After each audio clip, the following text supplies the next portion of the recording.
All right. You want to use the wireless or? I cannot stand here. It won't work. Just make sure you click that onto somewhere because make weird noises if you don't.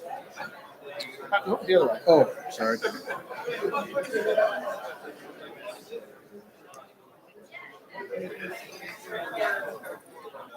All right. Go. Does it work better on the outside? Or the inside? Should be fine either way. Just go there. It's not that. No, that's fine. Yeah. Which one is for? Where's the HDMI? This here is for video. Do you need power? I don't know. I have never plugged in this for. Oh, you have HDMI right here. There it is. Got it. I don't need power.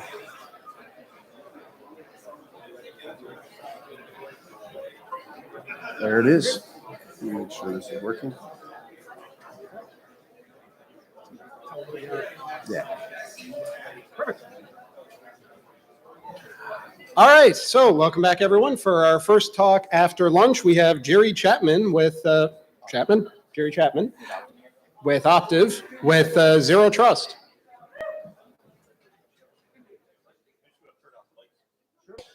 Can everyone hear me okay? No? Test? No? Test one? Test one? Test one? Test. There it is. All right. Yeah, no worries. Well, good afternoon, and hope everyone had an enjoyable lunch. My name is Jerry Chapman. I work for Optiv. My goal here as an employee of Optiv, I'm an engineering fellow with Optiv, so I get to do a lot of things around thought leadership, whatever that means in the industry.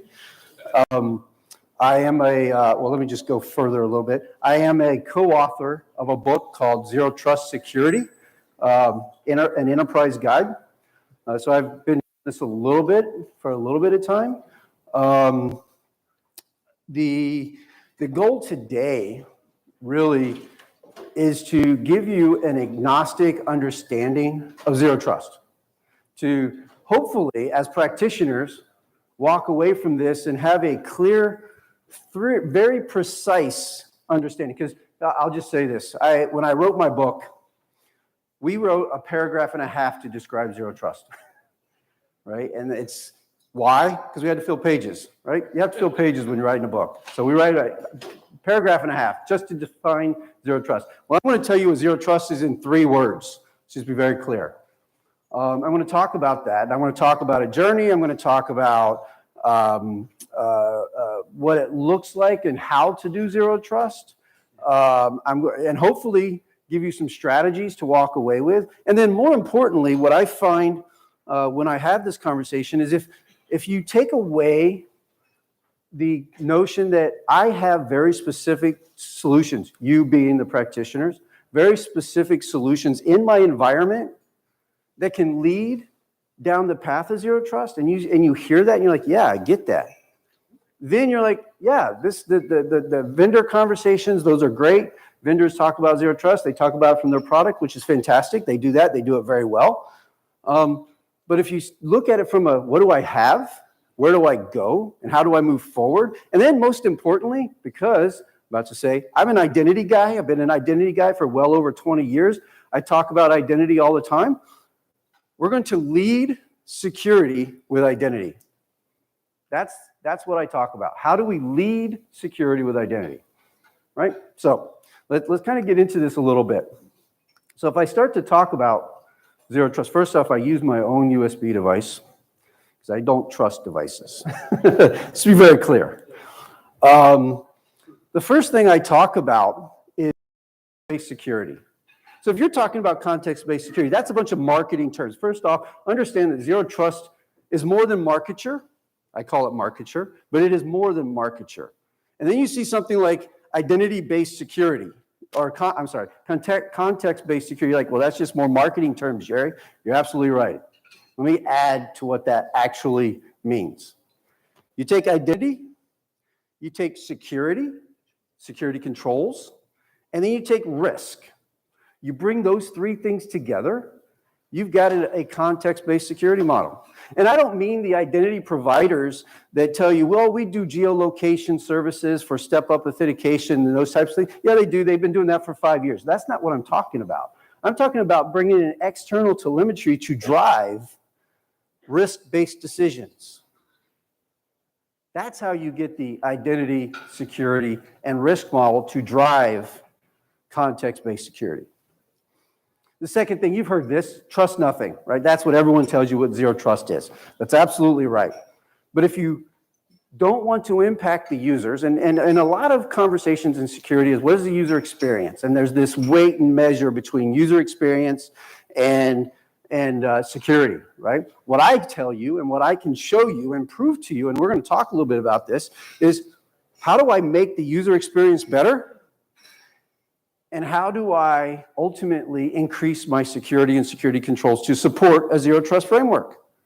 So while it is default to trust nothing, ultimately it becomes a earned trust conversation. You have to earn the trust that you have. And if that something changes with that trust, like, I don't know, I have never been here. By the way, it's a beautiful area, love the country, it's awesome. I've never been here. But when I log onto my network, there's no way I should just log on and say, yeah, MFA, that's wonderful. No, Jerry, where are you? What are you doing? Why are you trying to do this? You've never been there. That is risk. That is where earned trust. And if I start coming up here regularly, now our client manager here at Opti is going to try to bring me up here as much as she can. Thank you, Kelsey, by the way. That will change. Because if I come up more regularly, it's like, oh, wait, Jerry goes to that location. He's able to support it. And then that becomes earned trust. That's what the default to trust nothing really means. The third one here, the design dynamic micro perimeters. When people read that, they say, Jerry, you're talking about micro-segmentation. I hear that all the time. No, I'm not. Micro-segmentation is a part of the conversation in a micro-perimeter conversation. Micro-segmentation is a way to support things like micro-perimeters. But if I'm talking about data, and if I'm talking about more than just segmenting my PII data to some network data, that's fine. I can segment my PII data to some network. But what happens when I get through that network because I, quote unquote, have access to that data? What about all the data inside of there? That segmentation does nothing for that. So there's different technology to support that. Things like data protection. That includes things like data classification, data governance. That has nothing to do with microsegmentation. That's why I call it microperimeters. Then the question is, well, why is it dynamic? Here's the truth. We've been doing the principle of least privilege for well over 20 years.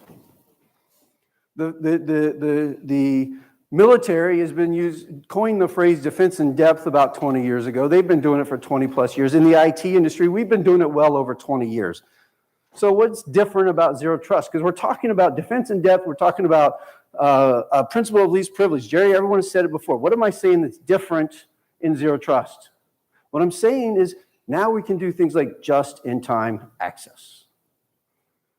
Well, we've been talking about that in theory forever and forever. But what I'm going to tell you, for the last 5 years, the vendors, the industry has come to an integrated model where we have standards where we can integrate our technologies and integrate our solutions to drive just-in-time access.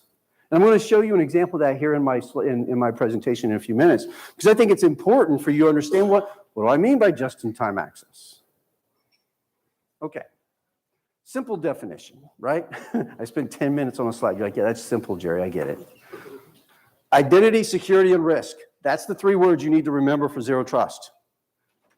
And what that means is every organization has some level of maturity around zero trust, whether it's fundamental. By the way, if you look at this slide, you see fundamental. You see things you've been doing for 20 years. Yeah, I'm doing network security. Yeah, I'm doing identity. Yeah, I'm doing data protection. Yeah, that's great. Have you integrated your identity solution with your security solution? That's what that next level is, the integrated model. And most organizations, quite frankly, stop there. Yeah, it's great. I can take my Active Directory users and groups, I can integrate them with my next-gen firewalls, and when I integrate them with my next-gen firewalls, I can do things like user-based routing. So a user gets access to a network segment because they're in some Active Directory group. What I would challenge you is, do you have a governance solution associated with that identity to determine whether they should even have access to that network through that user group in Active Directory? So that's what that may or may not get there. Or they get there with some level of maturity or some level of integration, because now they're bringing in things like your SIM solutions that have a UBA integrated in them. They're bringing in things like source solutions. So now your SOC analyst or your SOC solution is now saying, oh, wait, I've got an incident. It's not a false positive. Let me forward that on to something and say, we have a problem. We have an incident. Let's do something about this. And more importantly, this is where I start talking about leading security with identity. If that source solution is notifying my identity solution should be able to say, oh, wait, this is a change. Go change what's going on. Kill the authentication. Kill the access. Whatever that means, terminate it. And that's where an adaptive model starts to drive your zero trust program. Okay, moving on. So I've told you what it is, right? Pretty simple. I've told you kind of that maturity journey, kind of where you bring identity, security, and risk together. Let's talk about how you do it. Now, there's a whole lot on this slide, so I apologize for that from the outset. But if you haven't read the NIST 800-207, it's a great conceptual guide to tell you what zero trust is. They did a great job of defining what is zero trust, what are PDPs, what are PEPs. They've got all this stuff out in it. Go look up the NIST 800-207 if you haven't seen it yet. Fantastic document. What I've done and what we have done is said, listen, let's make this simple. Because to me, it needs to be simple. How do I get to zero trust? So if I look at the first box, and by the way, the boxes across the top, they are the steps that I'm about to walk through quickly. The bottom tells how we align to the NIST 800-207 principles. So what this means is I'm not just making this stuff up. This is not something I said, oh, let's just throw some stuff out here and figure it out. No, this is stuff that aligns to what the industry is saying that are good ways to do this. So the first one is define a microperimeter. That's easy, right? No, there's 3 ways to do that. There's, oh, I'm just going to go buy a VPN solution. I talk a little bit about this in a few minutes around technology and so forth, but I just need to protect my castle and moat with my moat, right? I'm just going to keep doing that, and I'm going to add, I need to do something with my VPN. Maybe I've been doing VPN for years. Maybe I'm going to augment it. Maybe if you're talking to some of the vendors out there and they're fine, replace the VPN. I personally say replace it, but that's a different conversation. Because sometimes you can't just replace your VPN solution. It's not even an option. You've invested $10 million over the last 15 years into your VPN solution. Sometimes it's not optional. So maybe that's not the path. The real path to defining a microperimeter is defining and understanding critical business systems. What I mean by that's a vague term too, right? I'm trying to drill down into some of these vague terms. If you have a critical business system that drives your business, and more importantly, if part of that system generates, 50, 60, 70% of your revenue in your organization, guess what? That's a critical business system. And if you start to understand that critical business, and when I say understand, that means you understand what's going in and out of that. First, we'll start at OSI model 3 through 7, right? You start to understand the network layer. You know what's going on up the top, all the way to the application layer. You can get that. That's pretty easy. There's solutions that'll tell you that. That's not hard. But then you get into things like the application layer security that the network stuff is not going to give you, that the ZTNA solutions that are fantastic are not going to give you. You have to figure that out. You have to figure out what is the user experience in that environment. So there's a whole lot of stuff I just said there, right? Understanding the business system, understanding at the high level, where do you get, all the way down to the attribute level, if necessary, in Active Directory to say, oh yeah, if you have this attribute, this is what your user experience looks like. There's a lot said there. Now, take zero trust out of that conversation. That drives cyber resiliency. Think of that for a second. That drives your cyber resiliency because now you understand what's going on in the organization that is your most threat. So some of the ransomware stuff we heard earlier today, you know how to protect that stuff. You know how to get past that. So if you understand that, here's what you start doing. You start drawing circles around those components in that business system, and you say, oh, I can create a microperimeter here, I can create it here, I can create it here. And it's going to be different for each one of those solutions, or each one of those circles, and that's okay. Because what you're doing now is you're protecting the business. And what you're moving towards, and this is the hard part, what you're moving towards is implicit deny with explicit allow. And when I say that, people say, oh, Jerry, you're talking about whitelisting. Yeah, I am. Why? Because we're only giving you access if you should have access, period. End of story, conversation over. It's hard. Yes, I know. I'll talk about governance of that in a minute. The next thing you see up there is identity. Listen, if you can't define an identity, and I don't mean just a user identity, I mean a machine identity, a device identity, service accounts. All of those things drive identities. IoT, MIoT, that's a big conversation I'm having lately is around medical IoT. And I'm completely separating it from just IoT, just to be clear. OT. Right? All of those things are driving identities. So if you've got a microperimeter and you understand the identities, what you can now do is start saying, well, I can define who and what can get in and out of that microperimeter. That's the point of understanding the identity. This goes back to let's lead security with identity. It's my favorite catchphrase these days. Okay, so the third one, enhanced security. Now, I'm an identity guy, and I talk about MFA all the time. MFA is not perfect. It's not. Sometimes we spend way too much time with pushing buttons from the authenticator apps, and people get very tired of that conversation. They're like, yeah, I'm just going to push a button. Right? I heard someone else say earlier this morning, education, absolutely. Education, MFA is one of those. Another one that I talk about a lot is dynamic PKI, because let's face it, you are not doing interactive logins with service accounts, and you shouldn't be. I heard that earlier today too. Don't do that, that's just wrong. But if I can do dynamic PKI, now I'm not doing interactive logins. I'm doing one-time certificate authentications. And then there's technology today that I can support this without having a huge PKI infrastructure that has a CA, and I got to manage the CRL, and I got to do all those things that drives my certificate management. No, there's ways to get past that. Better ways, because now we're not relying on the human condition to support it. The last one, visibility. I can create all the microperimeters I want. I can define all the identities. I can have MFA, dynamic PKI, whatever I want. If I can have all of that and perfectly inside a little cube, a little circle, however I want to define that. But at the end of the day, if you don't have visibility into that microperimeter, guess what? Doesn't matter.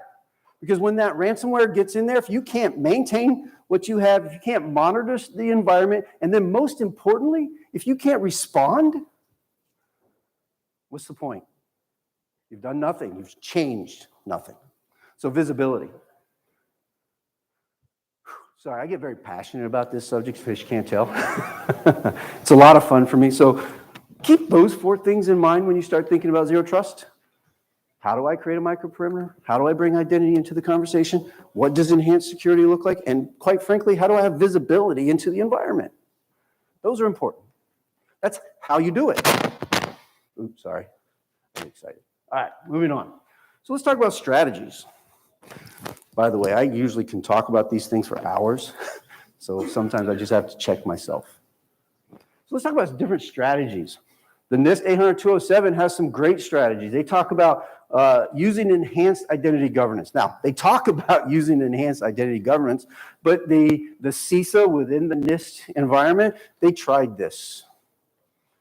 And what they came back to the environment or to the industry and said is, our identity governance solutions aren't ready. They can't do what I'm talking about. They can't do enhanced identity governance with things like, open network protocols, with portal modeling, the attribute-based stuff. They're saying they can't do it. Now, I'm going to argue that point in a few minutes. But they're saying they can't do it. That's Jerry's opinion.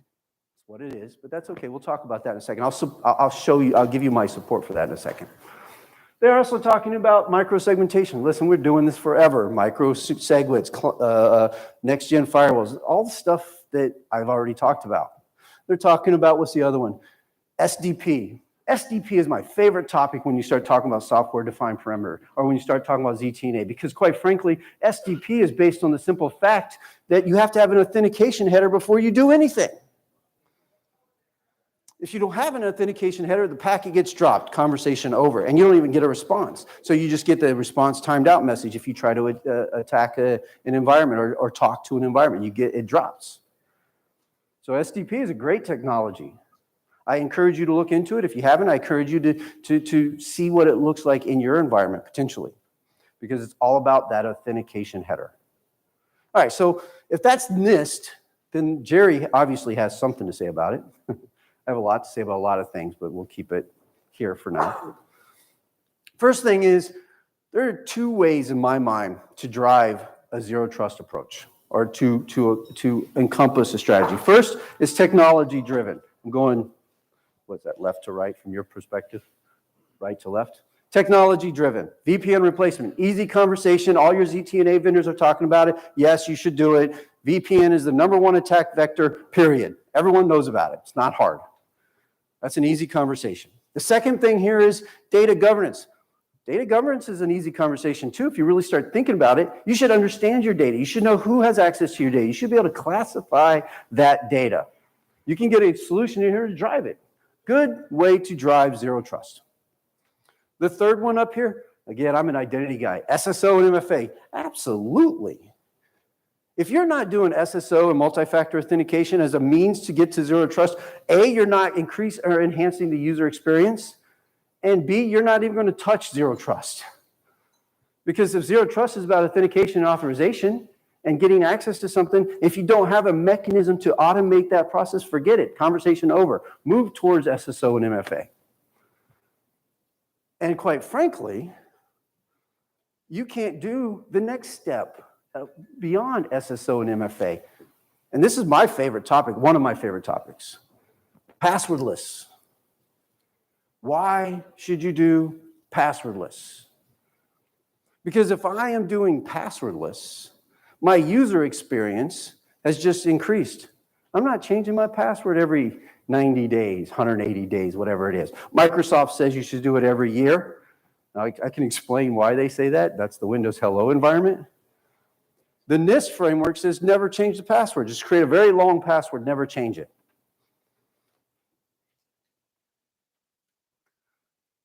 So the passwordless initiative, or the passwordless, is a step into zero trust. This is, again, a technology-focused mechanism to implement zero trust. It gives you that first step, because if I can do that, the user experience is great. What is, as an IT person, as a security person, if the user experience is wonderful, guess what? Now the security controls I put in place is not going to negatively impact the user. Because now I can start stepping up authentication, and they're like, yeah, I'm okay with this because I'm just clicking a button. You educate them, the fatigue of hitting the authenticator, you educate, and guess what? The next step is, oh, I get it. If I'm not making the request, I don't hit the button. Period. But if I'm doing passwordless, I now understand that because it's a normal part of my day. It's a normal part of my job. And I'm not changing my password every 90 days. And I'm not creating long calls or long days where it's just trying to reset my password on all my devices, because all my devices have passwords all across them. This is giving me access into my environment. I hate changing my password because now I'm on my iPhone, I'm on the Android device, I'm all these things just to get into the environment. It's really a headache. Should not have to do that.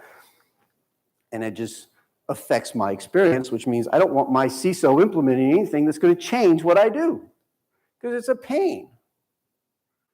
Right? Now, we're security professionals, we're IT, we don't care. We're like, yeah, of course I'll do that. Your user community does not want that. That's the truth.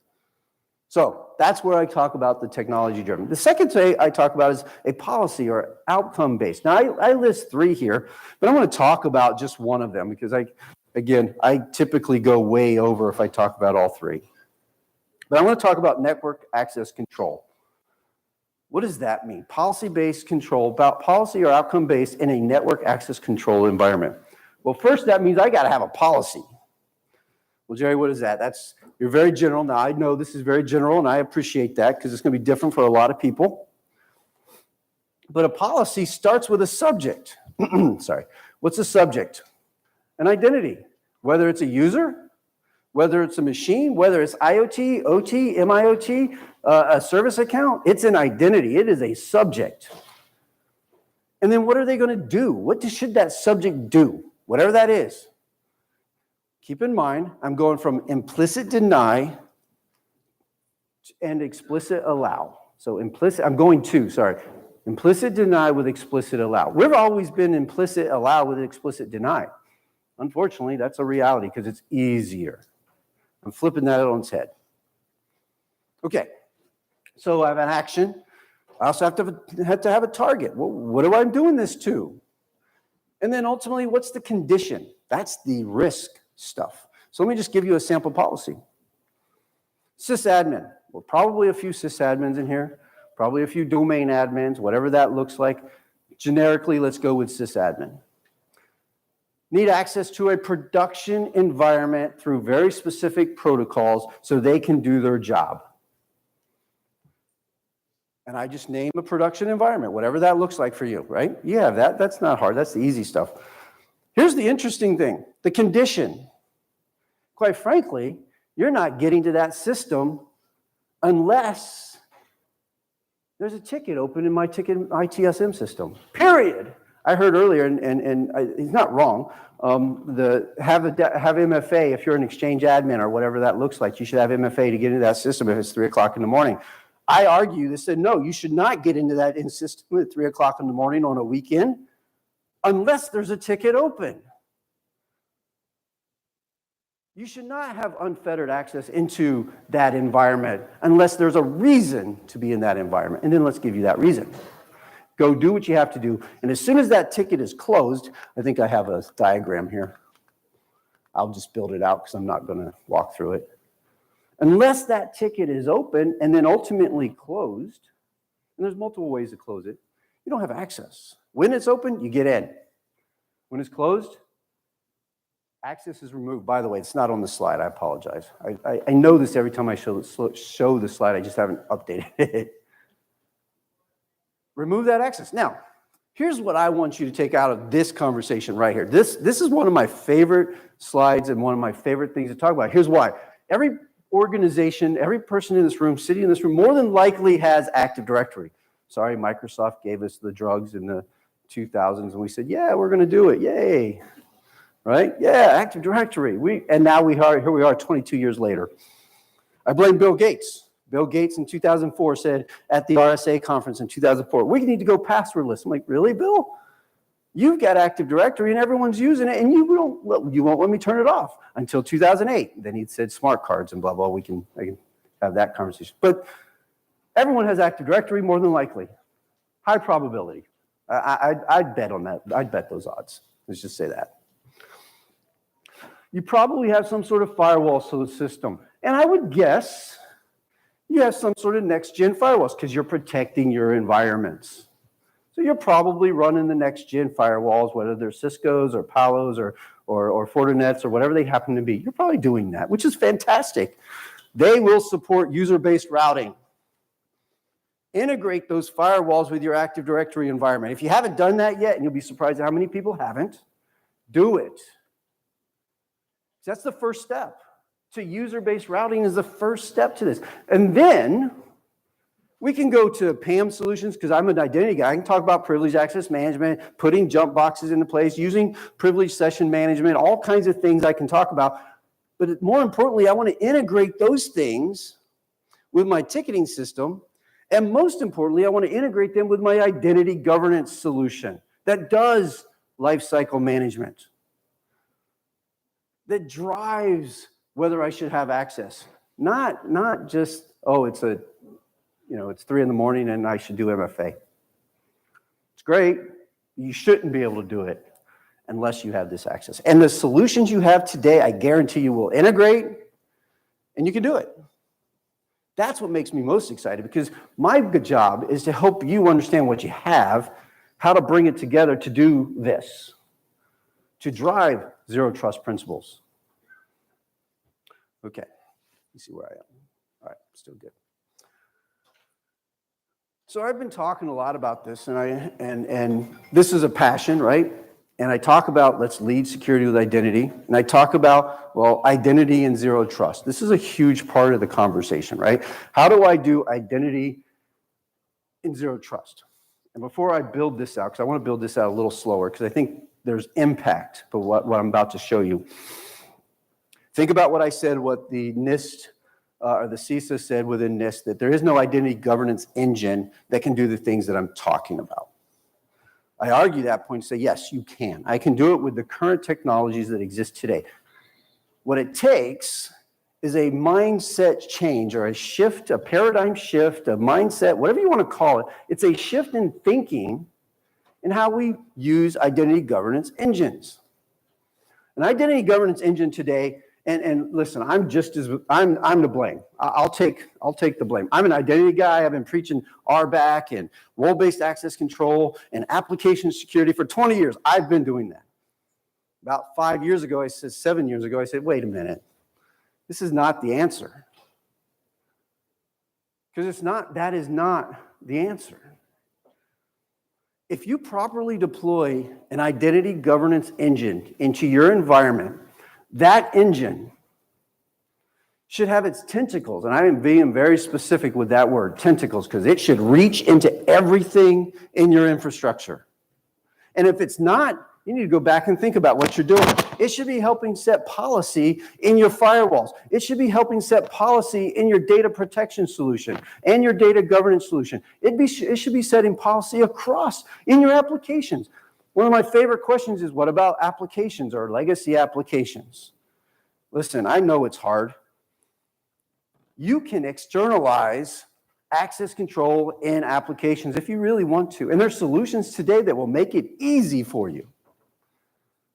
And you bring that into the data governance engine. Now, first off, I know everyone's probably saying, Jerry, you're talking pie in the sky type stuff. No, I'm really not. I promise you I'm not. I do these things every day with customers. This is what I do. And my goal is to get them to where they're thinking about their governance engine as a policy decision point that can drive policy across my environment. Does that mean? Probably. Across their environment, in their infrastructure, in their cloud environments, on their on-prem environments, in the hybrid environments. They can drive all of those things with a properly deployed identity governance engine. Okay, so how do we make that happen? So we've got identities, right? Identities drive all this. And again, identities is everything I've already talked about. I'm not going to repeat that. But more importantly now, we have to bring risk into that conversation. Remember, identity security risk, right? I'm right back to the same things I started with.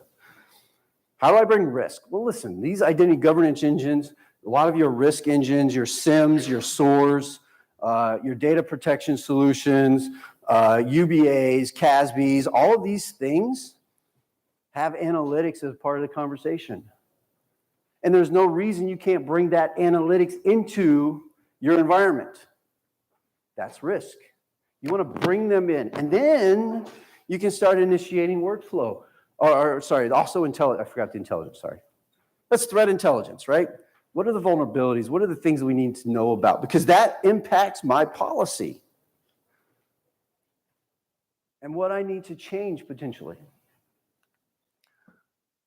So if I bring in my attributes, so that's the standard identity stuff, right? I'm bringing in HR and Active Directory and all these things that define who and what I am.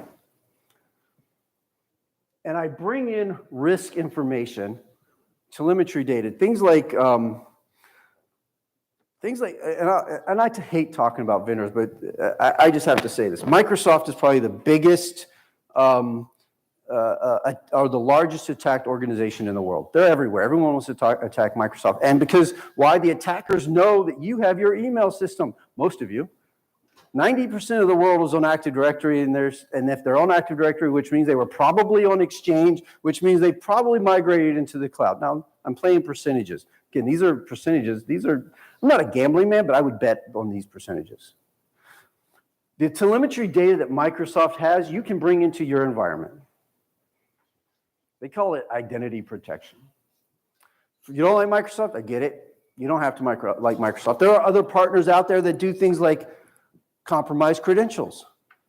So they know, they search the web, the dark web, they get in there and they bring in these credentials. They know what credentials have been compromised. And if it's your organization, they can say, oh, wait, it's these domain names. Here's the names I'm searching for. Yep, here they are. Here's the compromised credentials. And if I have those, what do I do with that? Well, I need to do something about that in my identity solution. Now, some would say, well, change the password.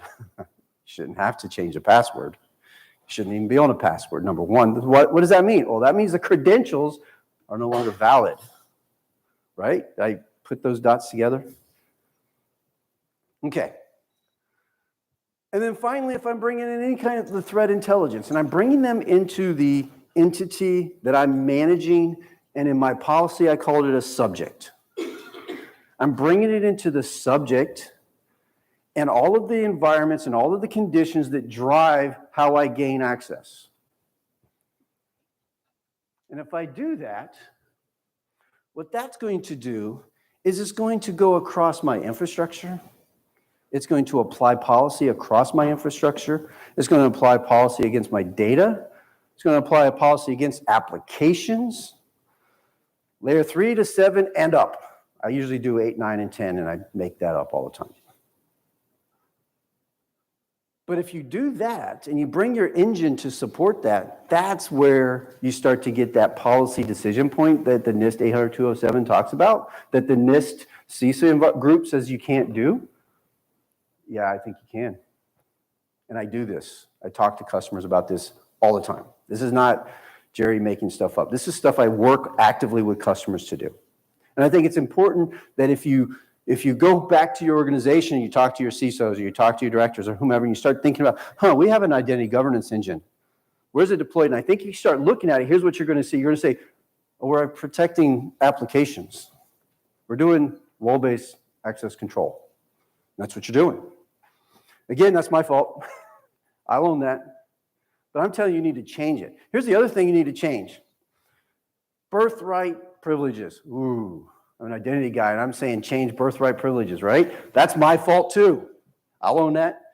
For 15 years, I told you, go do birthright because it's easy. It makes the user experience better. Wrong conversation. Identity guys hate me right now, by the way. They hear me, they're like, Jerry, you need to stop talking. I had a VP in my own organization. I was presenting to a client. He was sitting in the room. I said what I just said, and he just gave me the look. And I've known this guy for 16 years. He's like, Jerry, what the heck are you telling these people? I'm telling them what they need to know so they can effectively deploy zero trust, period. That's what I'm doing. Now, does that mean birthrights go away? No. You've got to get a laptop. You're going to get an Active Directory environment or an Azure AD environment, Office 365. Those are things that's table stakes. You should have those things. Everything else, you need to earn it. You have to earn trust. You have to request it. I have a friend of mine who travels between Atlanta to Denver all the time. And when he first took on this job, he's like, Jerry, this is such a pain. Because every time I get on my computer at home, I have to log in, I have to do MFA, I have to do step-up authentication. I get on the plane from Atlanta to Denver, I do the same thing. I get into Denver, I'm doing the same thing. And then I come back, but after about 2 weeks of traveling, guess what? He's like, Jerry, this is cool. I'm not entering anything in anymore. It knows where I am. It's driving risk analytics to tell me whether I should be doing more stuff. And I just met him. I just saw him 3 weeks ago. He was in Kansas City. He's like, yeah, I'd do it again, Jerry. I had to go to Kansas City. Yep. But that's what should happen. That should be the experience. And if we're educating our users to understand that that is the experience, guess what? They start to expect that. But they also expect it to be okay when they're not doing something abnormal. So there is a ramp-up time. There is the bell curve. You kind of go up. Yeah, it's a little bit painful, but after about a week and a half, 2 weeks, it goes back down, unless you start doing something abnormal. So if ransomware gets a hold of your identity and starts elevating privileges with some of these identities, guess what's going to happen? Conversation over. Stopped. It's not going anywhere. There's no elevation of identities. If they're trying to send data out to some outside source, right? They're searching the data, they're in the environment, they got the environment, they're searching that, oh, I found some data, send it out. That's not going to happen because they're not going to get out. Okay, I think that's my last slide. No, one more, sorry, and then I'm done. I promise I'm almost done. Last piece of this is, I talk about identity, I talk about leading security identity, and I just want to re-highlight some of the things I talk about with identity that emphasizes zero trust or emphasizes leading security with identity. Listen, if you don't want to ever say the word zero trust, because some CISOs are like, get out of my office. If you don't, fine, don't talk about it from that perspective. Say, I'm going to lead security with identity. What does that mean? That means I'm going to build a policy engine in my identity governance solution. I'm going to figure that out. I'm going to make that happen. That's first on my roadmap. Secondly, I'm going to do identity governance. I'm going to drive an identity governance program where I understand where users are, what they do, what they should have access to. I am recertifying that they actually have access and require the access that they actually have. I was in a quick story. I was in an organization. The organization was divesting from the organization that owned them for 20 years. So they were completely separating. And I went in to do some life cycle management stuff. And the guy I was working with said, hey, I told him, I need access to the parent company's Active Directory environment. You know what he said? First off, he said, well, I haven't worked as an active domain director or an active domain administrator in 15 years. But let me give you my credentials because they still work. I said no, number one. I said, no, let's call them and talk to them. But that's the point. Without an identity governance solution, you're not going to have that. Not effectively. Third thing I talk about here is SSO, MFA, modern authentication. My favorite question is, what about legacy apps? I could talk about that for hours too. I've been on that pedestal since 2002, right? We talk about getting rid of the mainframe. Oh no, let's talk about that. I've been talking about that since 2002 and what that means. And then the last one, yes, start a passwordless initiative, right? Don't forget. Don't worry about the password change solution, self-service password management. Again, that's my fault. Self-service password management, we've been talking about that forever. It's the same problem. Start a passwordless initiative. And listen, I'm not telling you to do that across the entire organization. What I'm going to tell you is do that in a small proof of concept way. Let your system admins test it just to show it. And then bring in the business. Bring in one or two users from the business, because now if you've got the business engaged, you can do whatever you want. Okay. That was my last slide. I appreciate the time. I'm really going to enjoy my weekend here this weekend because I brought my wife up and we're going to enjoy the weekend, so I appreciate that. I'll take any questions you have at this point. Yes, sir.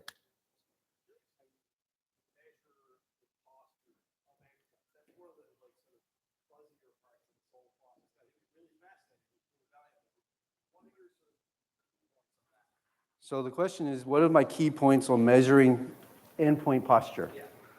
I'm going to tell you, I'm not an endpoint guy.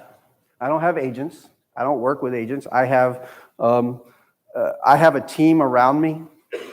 When I talk about zero trust, when certain things come up, I'm like, hey, come with me. Or I talk to our vendors, our partners, say, hey, come with me, because I'm not that expert. I can talk about everything and anything identity. Won't have a problem there. But when you start talking to the metrics and the key metrics and more importantly, some of the algorithms, and that's not, Jerry's not answering that question, but I will bring a person to answer that question for you.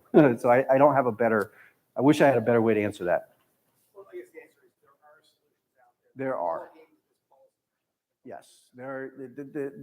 The integration of the technologies today is incredible. And if you're not taking advantage of that, then you're just buying stopgap solutions, and then you get a bunch of shelfware. Anywhere else? Yes, sir.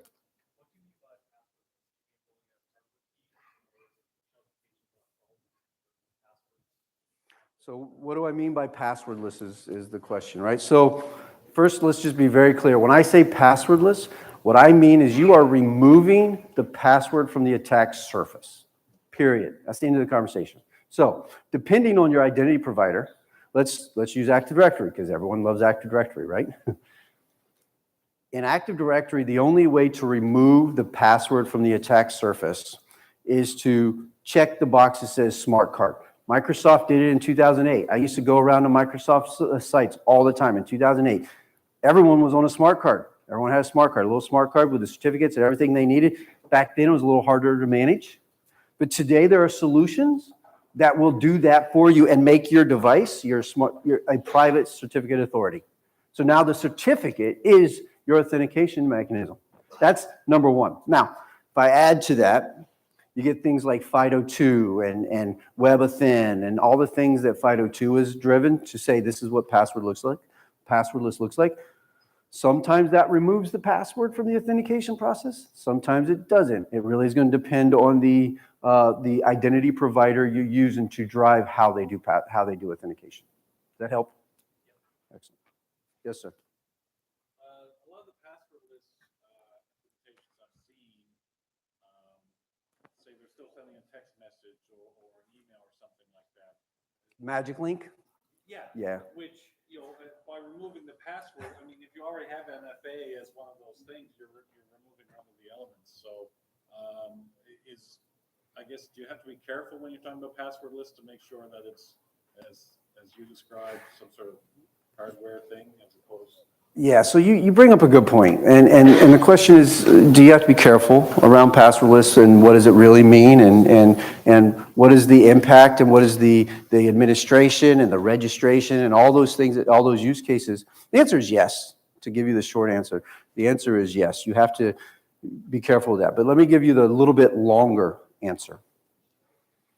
If you can create a passwordless experience for the user community, what you do in the back end becomes whatever you want to do,